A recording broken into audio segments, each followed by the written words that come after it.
Welcome to Live Well, Dream Big. I'm Suzanne Monroe, founder of the International Association of Wellness Professionals, where I've been teaching people how to live a life of wellness, tap into their passion, and go for their dreams for over 15 years.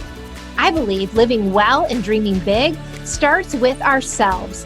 This podcast will show you how to create a healthy, holistic life, empower your mindset, follow your dreams, and make a big impact. Let's dive in right now. Hi, everybody. Welcome back to Live Well, Dream Big. Thank you for joining me for another episode. This is kind of a short episode. I just wanted to share some thoughts that have kind of been going through my mind. I've been ruminating on a little bit over the past day or so on this whole idea of adapting to change and transitions in our life. Because, adapting to change is actually really something you have to be willing to do if you want to go on the Live Well, Dream Big journey, right? It's something that you have to kind of be willing to do really in your life if you want to keep evolving and changing and growing.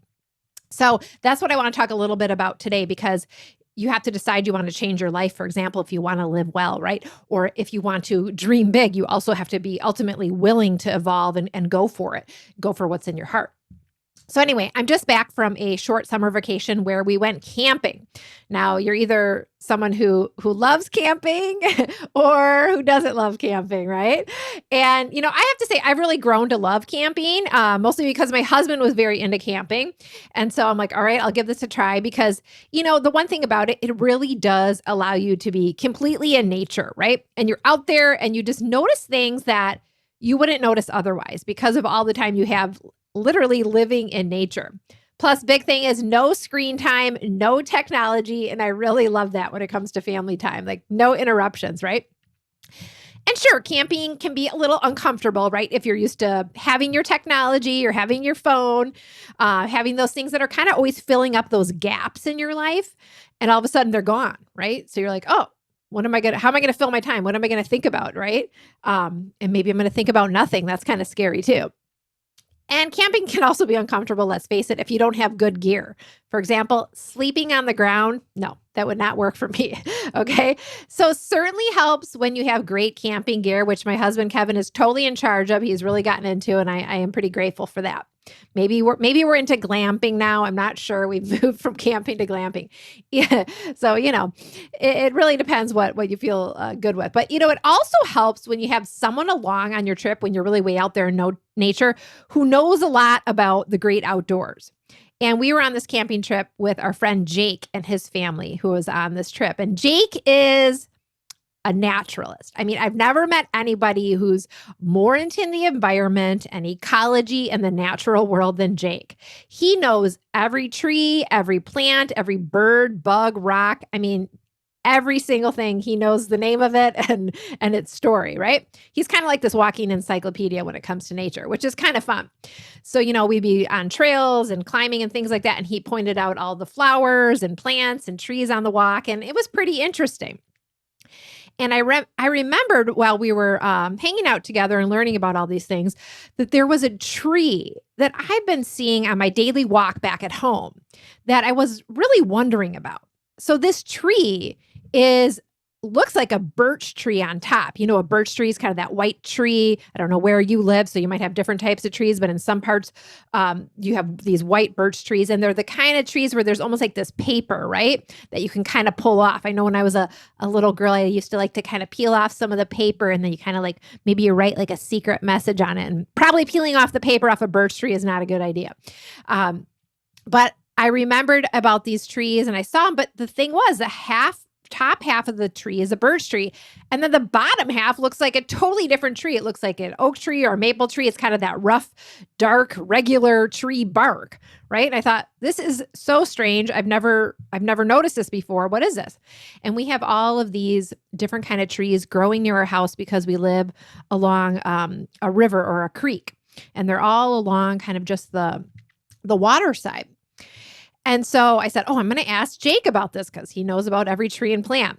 Right off the bat, I describe it to him. He's like, oh, that's a water birch. Okay, a water birch. So a water birch is a little bit different than a birch because a birch is, again, that white tree with the kind of that paper. But a water birch has adapted to be able to live literally along the water. It's adapted to be able to have these moist conditions, maybe even floods at times, lots of water. And so it needs sort of this different bottom, but yet it kept its top. So it needs this rough bark that really helps it to survive and to thrive. And so all this kind of got me thinking about how birch trees adapted, or maybe somebody adapted them so that they could survive along the water in these wet areas, but they took on a new form, right? They didn't change themselves completely, but they sort of added this layer of bark, or this different formation, this layer of resilience is the way I kind of think about it. And then it got me thinking, all right, what added layers do we need to help us to thrive and really maybe do better along our own journeys or our own rivers of life, right? I mean, do we need to be kinder to ourselves? That sounds like a good layer to add, right? Do we need to listen to ourselves more? Do we need to laugh a little bit more on our journey? Do we need to find more support or connect with more community or like-minded people? Do we need to find more courage to really go for our dreams so we can dream big, right? Do we need to be more flexible in some way so we can kind of bend with those winds of change that kind of come up along our rivers? Do we need to get better at accepting or letting go? Maybe we need to slow down and be more present. Do we need to do nothing for once, right? Maybe we have to go out and go camping or get out in nature. Or maybe there's something we need to do instead. I can say for me that there's been many layers of bark that I've kind of needed to adapt to. Some are adding on layers, right? And some are shedding layers. But I've had to adapt.